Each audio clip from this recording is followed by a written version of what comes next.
The letter was yellowed, edges eaten by time. My name was carved into the steel, each line deliberate, deep enough to feel under my fingers. And beneath it, a single note in my father's handwriting. If you're reading this, then everything I planned has worked. I didn't breathe for a while, just stared at it, half expecting him to walk through the door like he used to, silent, commanding, unreadable. But he'd been gone for 12 years, buried in the same earth that now groaned beneath this rotting farmhouse. The safe was sealed shut. I should have called someone, lawyer, locksmith, anyone. Instead, I sat on the dusty floor staring at it. The silence felt heavier than grief. He knew I'd end up here. He knew I'd lose everything. 2 months ago, I was standing in court, watching the woman I once called my wife laugh as she tore my life apart. "You'll die alone and broke," she said, not even looking at me when the judge gave her everything. The $6.8 million penthouse, the cars, full custody of our son. She didn't fight fair, she never did. But it wasn't the money that hurt. It was how easily she'd rehearsed that line, like she'd been waiting to say it.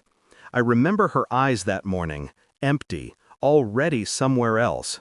I should have noticed sooner. The late-night messages, the business trips, the perfume that wasn't hers. But I was busy building a future she'd already decided to burn. When I moved here, I didn't bring much, just a few boxes, and the echo of a life that didn't exist anymore. I told myself I came for peace. Truth was, I came to disappear. But my father, he never believed in peace. He believed in control. And somehow, even from the grave, he still had it.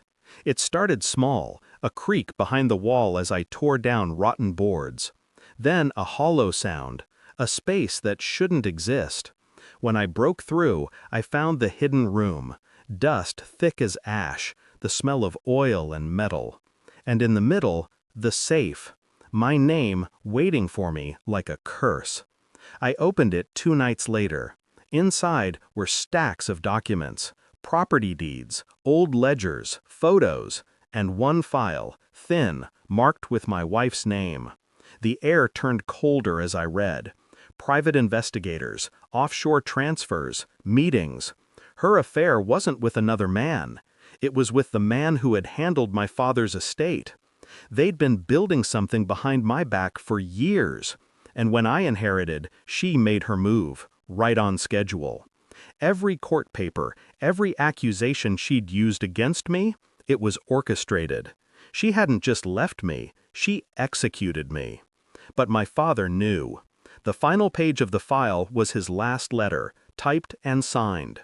"If she ever tries to destroy you, she'll fail. I left you what she truly wants, control." There was another key taped beneath it, a safe deposit number. I went to the bank the next morning. The box contained updated ownership documents. Every property she thought she owned, transferred, quietly, years ago. All in my name. All untouchable. The irony almost made me laugh.